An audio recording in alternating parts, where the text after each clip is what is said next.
There's been plenty of time for our buyers to have started work on their properties. But have they actually done anything? Or have they been beset by problems? Time is money. Now, have they made any or just lost out? Let's go back and find out.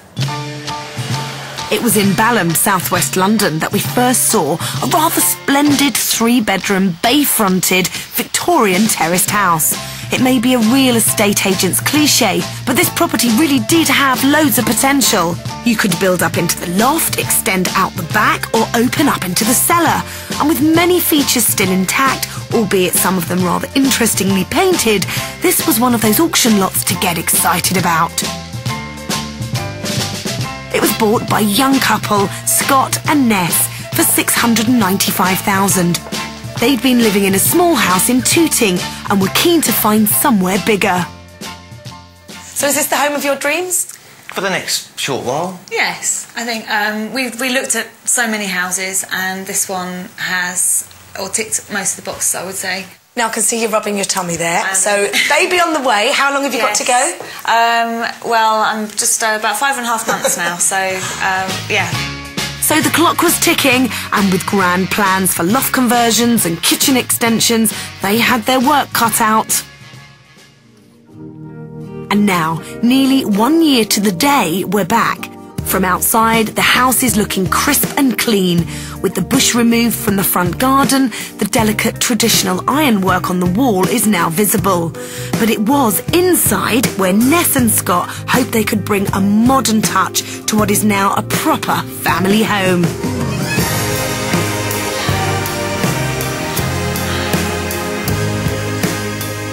With the arrival of 8-month-old baby Monty, they moved in just 3 weeks ago. And what a home they've made for themselves here.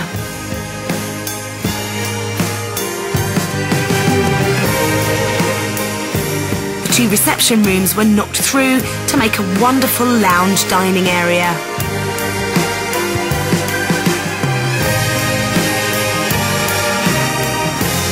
Which then leads on to a stunning open-plan kitchen.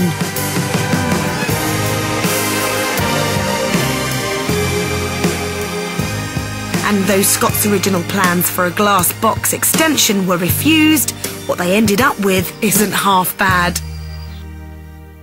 Last time you were here, this space was completely different and much smaller. I think the room probably finished maybe around sort of here. And what we also did was extend out to the next wall and also put in this beautiful glass window here. And the tiles, the idea was that sort of once the bifolding doors are open, that this area then becomes actually one room sort of leading into the garden. And it feels great, you know, when those are open, lots of air and being able to sort of step straight out. So we really love this room. It's one of our favourite bits of the house. And those great bifolding doors lead all the way out onto that lovely sunny terrace and child-friendly garden space.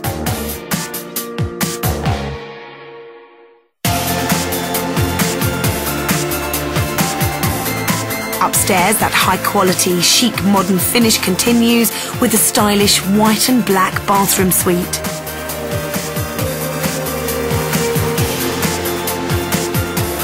The old kitchen space has been returned to being a bedroom. While in the master bedroom, gone is the dated wallpaper and dilapidated carpet to be replaced by bespoke fitted wardrobes. And the third bedroom is now baby Monty's nursery.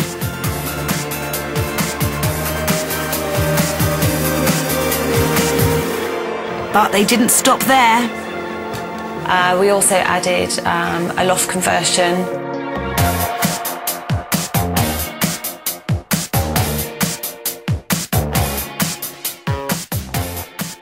The extra sort of piece that we wanted in terms of making the loft conversion feel slightly different was to have sort of a different staircase going up to the loft. Sort of a slight sort of mezzanine feel to it when you're sort of standing at the top of the house, because the stairs don't actually join the wall. There's actually a space which enables you to look down. This loft space has turned out to be a fantastic bonus, with ensuite shower room and balcony doors to look out over sunny Balham. But getting to this stage hasn't been easy. The original extension plans were rejected and their first builder went into liquidation. Then there was a delay finding another builder, making this a year-long process. But now they've finished, and they've turned this ordinary 3-bed terraced house into a 4-bed house that I think is rather special. In terms of general style, we wanted it to look like a Victorian house from the front, but to look really modern and contemporary once you came through the door, and I think it succeeded. What we decided was we wanted to always make this, a big, spacious family house with lots of light. There is a wonderful, calming feeling about this house now. What a huge difference to that drab, tired property I saw a year ago. But I suspect they may have gone over their £130,000 to £150,000 proposed budget. Did we really say 130 to 150? We smashed that by some margin, as I think you probably would have guessed. I think we spent, if you include everything, including the fitted furniture and bits and pieces of the loose furniture, about 225,000. 225,000 to make this house a home is a reasonable outlay on a place Ness and Scott bought for 695,000. With costs and fees, they will have invested nearly £930,000.